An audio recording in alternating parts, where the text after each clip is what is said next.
Julien Cellier, l'invité d'RTL Soir. 18h17, bonne fin de journée. La campagne, vous le savez, c'est sur RTL et RTL Soir poursuit ses grands entretiens réguliers avec les prétendants à l'Elysée. Notre invité aujourd'hui est Éric Zemmour. Bonsoir. Bonsoir. Vous allez répondre à nos questions en cette journée où l'actualité sanitaire et scolaire est brûlante. Et puis les auditeurs aussi ont la parole au 3210 pour échanger avec vous. Éric Zemmour. Grève massive des enseignants aujourd'hui avec dans leur viseur, on l'a dit, on l'a répété, le fameux protocole à l'école, en tout cas le dernier. Est-ce que vous, le candidat, mais aussi le parent que vous êtes, vous soutenez ce mouvement? Est-ce qu'il est légitime pour vous? Écoutez, je ne suis pas un fanat des grèves et en particulier des grèves d'enseignants, mais là, franchement, je trouve qu'ils n'ont pas tort. Il y a une exagération, le gouvernement fait n'importe quoi, le gouvernement d'abord change de protocole tous les 4 matins, le gouvernement, mais j'allais dire, parce que maintenant ça devient le mot à la mode, emmerde les enfants et leurs parents. Quand vous avez des enfants qui pleurent pour ne pas aller à l'école à cause des innombrables tests, etc., qu'on leur met dans le nez, quand des enfants ne peuvent pas aller à l'école parce qu'il y a un gosse qui est cas contact dans leur classe, là ça devient mais vraiment impossible, quoi. Et ça veut dire que quoi? Il faut arrêter de tester les enfants, voire enlever le masque à l'école? Je vous ai entendu dire ça. Oui, donc, absolument. donc on laisse le virus circuler. Mais oui, je vais vous dire. Il y a quelque chose, j'ai écrit une tribune dans l'Opinion juste avant les fêtes de Noël. Mois de décembre. Ouais. Je crois le 20 décembre. Et j'expliquais quelque chose qui aujourd'hui devient presque banal. L'épidémie devient endémique. Donc ça veut dire que cette épidémie ne disparaîtra pas, mais qu'il faut apprendre à vivre avec. À partir du moment où on se dit cela, on doit prendre les mesures adéquates. C'est-à-dire que on ne doit plus prendre des mesures qui sont déterminées ou dictées par l'urgence, mais simplement en fonction d'une seule question, est-ce que ça peut être pérenne ? Vous voyez, est-ce qu'on peut vivre avec longtemps ? Puisque le virus, on est amené à vivre avec lui longtemps. Bon. J'avais plaisir, si j'ose dire, à voir qu'il y avait un communiqué, je crois, hier, de l'Agence européenne de la pharmacie qui disait exactement cela. Je lisais aussi un communiqué du Premier ministre espagnol qui disait exactement la même chose. Le ministère de la Santé espagnol dit il faudra à l'avenir peut-être traiter comme une grippe. Mais oui, même si le mot grippe, vous comprenez, mais le taux de vaccination est bien supérieur en Espagne à celui de la France. Bien inférieur, vous dites ? Bien supérieur en Espagne à celui de la France. Mais comment il peut être supérieur ? On est à 90%. On est à 78% de population générale, 85% en Espagne, 90% de la population vaccinable. Voilà, mais c'est ça l'important. Oui, c'est ça l'important, mais aujourd'hui on a 4000 personnes quasiment en réanimation. Oui. On fait comment là à court terme si on arrête de tester, si on enlève les masques pour la population générale, pour préserver un hôpital? Il y a peut-être des auditeurs qui nous écoutent et qui ont des opérations déprogrammées. Il y a deux choses. D'abord, on sait que ce virus, le nouveau, le variant, le fameux Omicron, contamine beaucoup plus, mais tue beaucoup moins. Et que donc, en vérité, on a le devoir de protéger les publics vraiment fragiles, c'est-à-dire les gens âgés, les gens très âgés, ou les gens qui sont obèses, ou qui ont du diabète, etc. C'est eux qu'on doit viser. On doit, leur dire « vaccinez-vous », parce que ça vous protège quand même si on a oublié quand même, dans la folie de nos querelles et de nos emportements, que la promesse il y a 1 an autour de ce vaccin, c'était on va être débarrassé, on est tranquille. Non, on n'est pas tranquille, vous avez remarqué. Donc là, il y a un échec du vaccin, il faut le reconnaître. Mais on fait avec ce qu'on a. On fait avec ce qu'on a. Rend le vaccin moins efficace sur la transmission du virus. Voilà. Donc on est contagieux. Donc qu'est-ce que ça veut dire ? Ça veut dire que les enfants, oui, vont contaminer, mais eux, ils ne sont pas atteints par des formes graves. Donc on s'en moque. Donc vous dites aux personnes fragiles, protéger les formes graves. Vaccinez-vous. Mais en revanche, vous êtes contre le pass vaccinal. Mais oui. Du coup, comment on fait pour la même raison, pour convaincre des personnes fragiles, comme vous dites, des personnes âgées qui ne sont pas vaccinées aujourd'hui, sans pass vaccinal? Comment vous faites, vous, pour les convaincre d'aller se faire vacciner? Mais moi, je fais appel à la raison. À partir du moment où Mais ça ne fonctionne pas, visiblement. Il y a encore 5 millions de non-vaccinés. Et si les gens ne veulent pas se faire vacciner, on va pas envoyer l'armée pour les faire vacciner. Il faut arrêter aussi 30 secondes. Ou alors on décrète la vaccination obligatoire, que Macron prenne ses responsabilités. Il ne le fait pas. Il a des bonnes raisons pour cela. Ça ne vous dérangerait pas pour les personnes fragiles, la vaccination obligatoire ? Non, je vous dis, si on suit votre raisonnement, moi je pense qu'il faut faire appel à la raison des gens. Et vous me dites, on ne peut pas. Dans ce cas-là, prenez vos responsabilités. Moi, je vous dis, je fais confiance à la raison des gens. Et je dis, s'ils pensent, ils vont se faire vacciner s'ils sont vraiment fragiles. Vous savez, ils ne sont pas fous, les gens. Ils n'ont pas envie d'être malades, ils n'ont pas envie de mourir. Enfin, il faut arrêter aussi. Donc, je continue. Le pass vaccinal, pourquoi il ne sert à rien ? Quand vous êtes... vous avez le virus. Vous le transmettez. Mais si vous êtes vacciné, vous le transmettez quand même. Tout le monde le sait aujourd'hui. Donc, votre passe vaccinal, il ne sert à rien. Puisque de toute façon, que vous soyez vacciné ou que vous ne soyez pas vacciné, vous transmettez votre virus. Moins. Mais je vais vous dire, on dit toujours ça. Mais même ça, ce n'est pas forcément vrai. Les études varient, etc. Donc, en l'occurrence, le passe vaccinal, qui est une arme d'urgence, j'en reviens toujours à mon raisonnement. On refuse toutes les armes d'urgence. Le passe vaccinal, les tests permanents pour les enfants, le masque pour les enfants qui leur pourrit la vie. Je vous assure, c'est une hantise des enfants. Éric Zemmour, et on entend effectivement la lassitude des enfants, on l'a entendu. Mais in fine, comment on protège l'hôpital là, à l'instant T, qui est à bout de souffle ? D'abord, j'aimerais comprendre, ça fait 2 ans que cette épidémie a commencé, qu'est-ce qu'a fait le gouvernement avec ces fameux lits d'hôpital et ces fameux lits de réanimation ? 2 ans. Que fait M. Véran ? Je pose une question simple. À quoi sert-il ? Justement, à chaque fois, ça fait 2 ans qu'on nous dit, on fait tout ça, on nous a confinés, on a fait exploser la dette, tout ça pour protéger l'hôpital. Et maintenant, on nous dit, il y a le vaccin, et en plus, l'hôpital est au bord de l'effondrement. Que fait Monsieur Véran ? Qu'a-t-il fait pendant 2 ans ? Sur ce volet sanitaire, on a justement une soignante, Aurélie, qui est infirmière libérale à Maubeuge, qui nous a appelé au 3210 et qui souhaite échanger avec vous. Bonsoir Aurélie. Bonsoir. Éric Zemmour vous écoute. Bonsoir Monsieur Zemmour. Allez-y Aurélie. Écoutez, moi je suis un peu perplexe face à ce qu'il dit Monsieur Zemmour parce que ça fait 2 ans que je suis infirmière libérale. J'ai même été aidée dans les services où il y avait de grands besoins. Et je trouve que faire ce qu'il fait, des meetings, des galettes des rois sans masque, sans distanciation, sans savoir si réellement il est en contact avec des gens fragiles, je trouve que c'est risqué. La vaccination, elle est importante. En effet, elle n'est pas durable. Il faut se faire vacciner tous les 3 mois, mais on était au courant dès le départ que c'était des tests. Vous étiez la seule à être au courant. Ah bah non, il y a quand même eu des études. Moi, je n'ai jamais entendu qu'on devrait se faire revacciner tous les 3 mois. Ça, on ne le disait pas. Peut-être pas tous les 3 mois, mais on savait pas de recul à l'époque, effectivement, sur l'efficacité à long terme du vaccin. Mais pour revenir sur vos propos, Aurélie, Éric Zemmour peut vous répondre. Comment vous allez gérer effectivement les meetings ? Vous êtes à Saint-Quentin-dans-l'Aisne, c'est demain. Et c'est vrai qu'on vous a vu sans masque, par exemple, à cette galette des rois. Là, par exemple, en studio, vous ne portez pas de masque. On est dans un endroit pour manger, il est difficile de mettre un masque. Oui, ça vous a pas échappé. Là, vous ne mangez pas. Non, mais est-ce que c'est devenu politique quelque part de porter un masque, d'être filmé avec un masque ? Vous ne voulez pas être filmé avec un masque ? Non, pas du tout. Je mets le masque quand il faut, quand on me le demande, et je le mets. Je pense que je vous répète exactement ce que je dis. C'est-à-dire que, si vous voulez, dans mes meetings, d'abord, quand on a demandé le pass sanitaire. Le pass sanitaire, comme il était obligatoire, on a respecté la loi. Donc, ma chère Aurélie, je respecte la loi.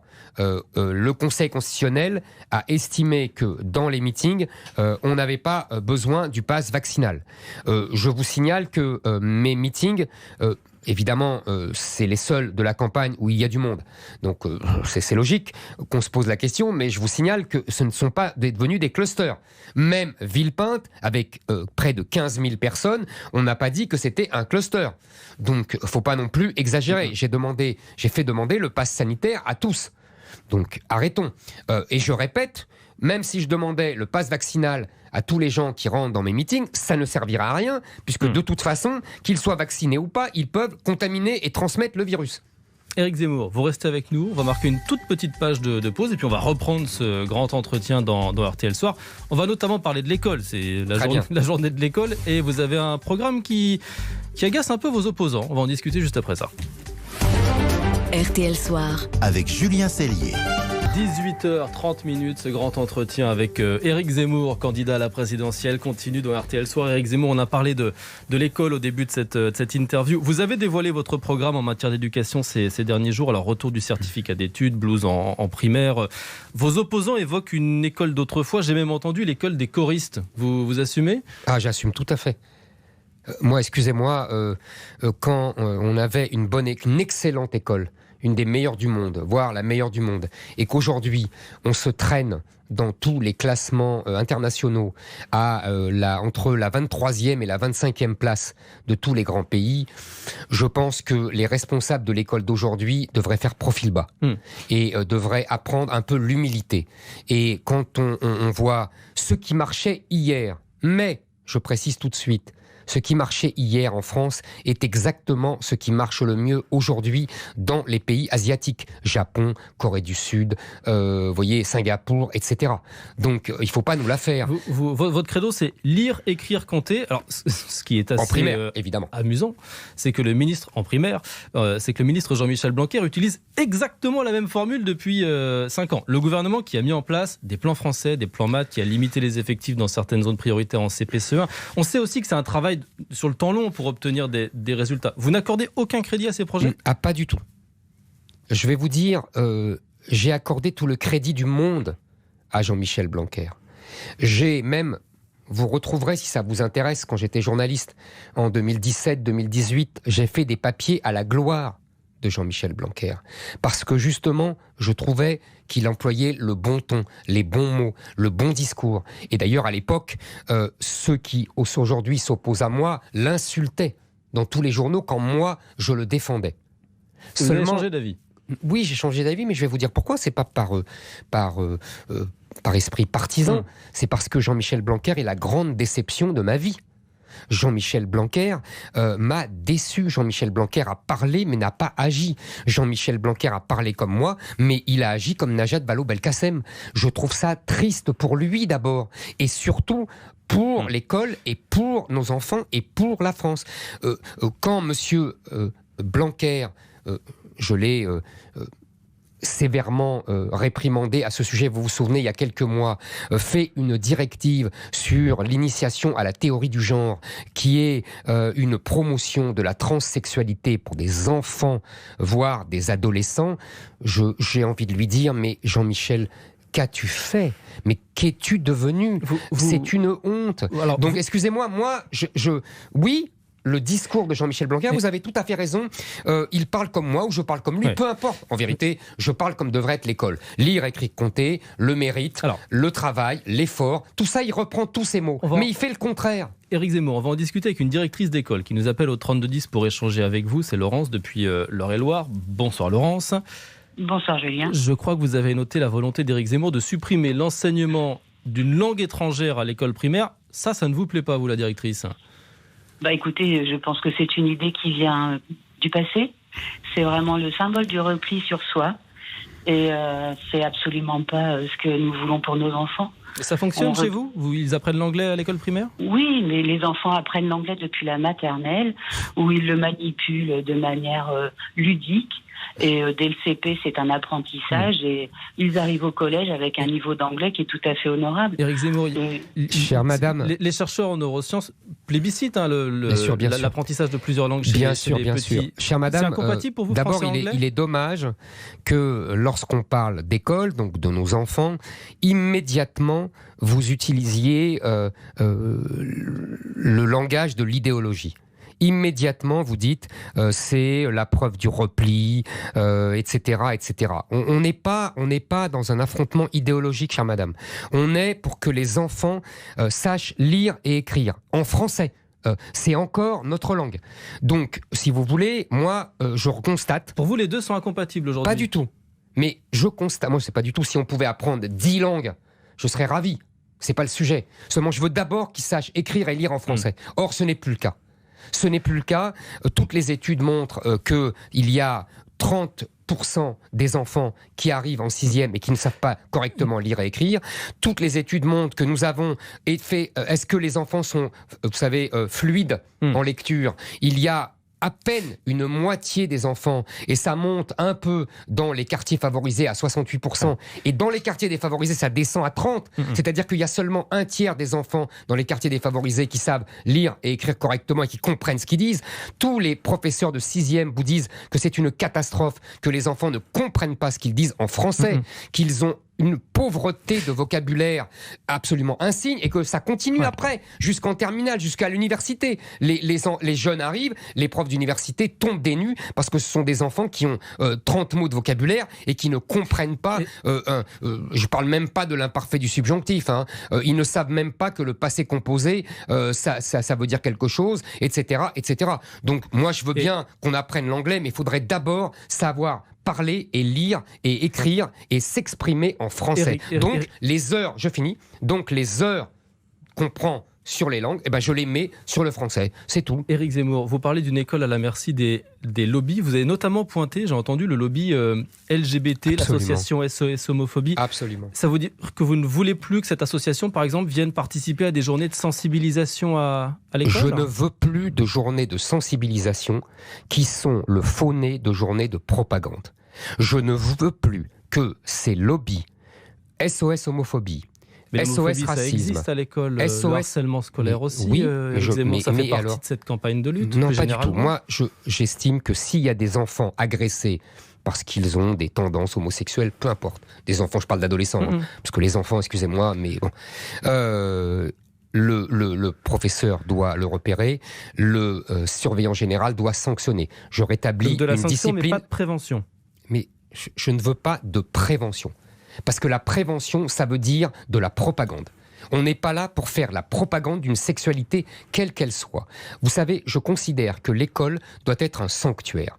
Il doit être le sanctuaire de la transmission des savoirs, du mérite, de l'effort. Et on ne doit pas faire rentrer à l'école des idéologies. Donc ni SOS homophobie, ni SOS racisme, ni Assa Traoré, ni les Lyon Thuram, etc., etc. Ces gens-là n'ont rien à faire à l'école. Juste, Éric Zemmour, là on parle de votre programme, c'est celui que vous souhaitez mettre en place dans 3 mois si vous êtes élu. On s'interrogeait sur les parrainages. On sait que vous êtes à peu près à 350, vous me confirmez, c'est ça aujourd'hui, on avance. promesse. On sait que les LR vous accusent de tenter de les siphonner. Guillaume Pelletier, ex-numéro 2 LR qui vous a rejoint, aurait écrit aux adhérents Les Républicains pour les inciter à changer de camp. Vous confirmez qu'il leur a écrit ? Il faut lui demander. Mais attendez. Qu'est-ce que ça veut dire siphonner ?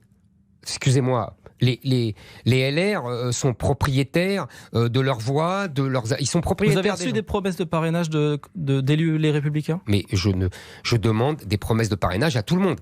Des gens de LR, des gens de gauche, des gens non inscrits. On demande à tout le monde. C'est pas du siphonnage, ça. Pour terminer, c'est intéressant. Je voudrais qu'on entende Damien, auditeur de RTL dans le Val d'Oise, qui nous a laissé un message au 3210 et qui s'interroge sur la stratégie de votre camp. Écoutez-le.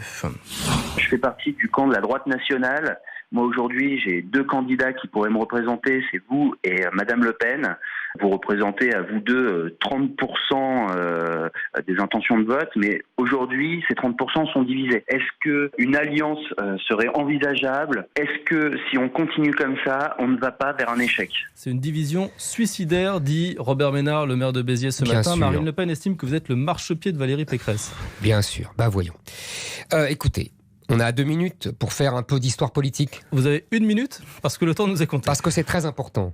C'est un mythe, cette histoire de division qui fait perdre.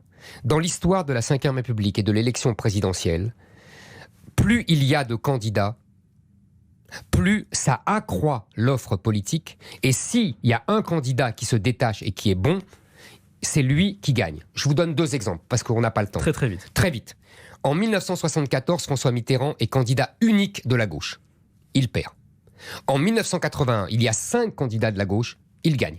Même chose pour Chirac en 1995. Ils sont 3 ou 4, il gagne. Vous voyez, ça ne veut rien dire. L'important, c'est, si vous voulez, la qualité des candidats et celui qui séduit le plus le peuple. Après, vous savez, j'ai fini. Le premier tour dans l'élection présidentielle française, c'est les primaires dans le système américain. Donc il peut y avoir plusieurs candidats, le peuple choisit, et ensuite, on se rassemble. Moi, ma différence avec Madame Marine Le Pen et Madame Pécresse, c'est que je suis le seul à pouvoir faire l'union des droites. Damien a donc sa l'union réponse des depuis droites. Damien, l'union des droites. Madame Le Pen ne peut pas la faire, et Madame Pécresse ne veut pas la faire. Merci Éric Zemmour, candidat à l'élection présidentielle, d'avoir été ce soir l'invité de RTL et d'avoir répondu aux questions des auditeurs.